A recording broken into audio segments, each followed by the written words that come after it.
How can I get a visa to open a business in Germany? This is what I'm going to talk about in today's video. Germany offers various kinds of visa for people who would like to work self-employed in Germany. This includes visa for people who would like to start a business in Germany, visa for people who want to work in a liberal profession, for example as an architect or lawyer, and researchers or scientists who want to make use of their knowledge to start a business. I'm going to focus on visa and residence permits for people who would like to come to Germany to start a business. What I'm going to say refers to non-EU citizens. EU citizens enjoy free movement within the EU, so they do not need this kind of visa or residence permit. The possibility to obtain a visa and residence permit for people who want to run a business in Germany applies to people who have an existing business abroad and would like to transfer it to Germany, as well as to people who would like to start a business completely from scratch. The criteria are the same. Non-EU citizens who are interested in a visa to run a business in Germany must ask themselves 3 questions. Is there a need for your business?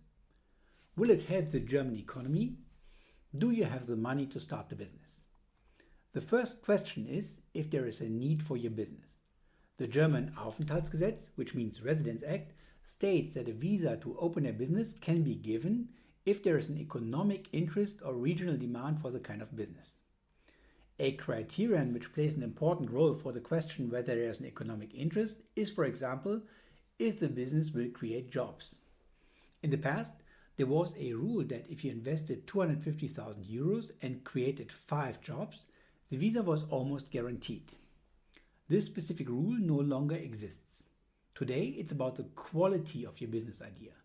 But these old numbers can give you a rough idea of the level of commitment the authorities are looking for. Other considerations will be if the business is engaged in a field that offers particularly good prospects for economic development, for example, technology. Also, the authorities will consider if the business will contribute to vocational training or if it will contribute to innovation and research. In the context of the requirement that there must be a regional demand for the business, the authorities examine in particular whether there is already a sufficient number of businesses offering the same goods or services, or if the business might address a shortage. For example, if there are not enough roofing businesses in a given region, there may be regional demand for that kind of business, even though roofing may not be a business of the future such as AI or environmental technology.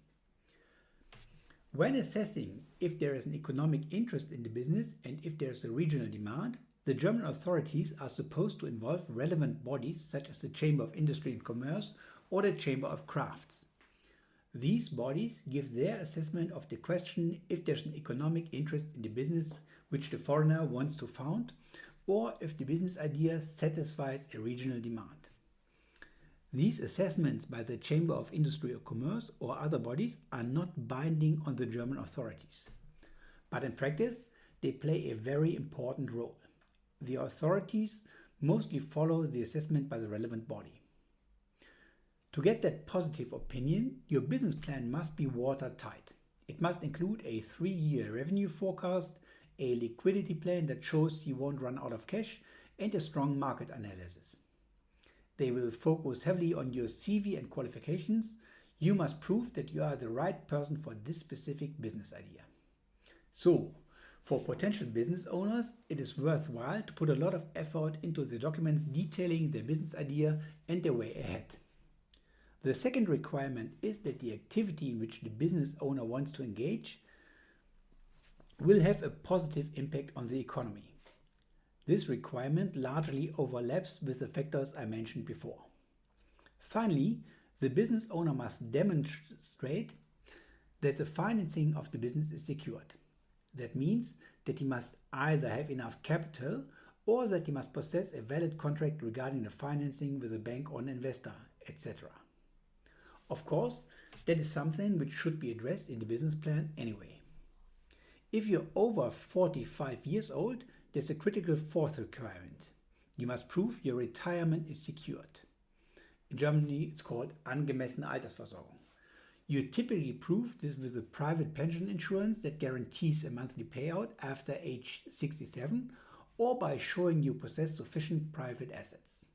The amounts which are required change over time. As a guideline, Right now, offices will expect a monthly payoff of about 1,560 euros or total assets of about 225,000 euros.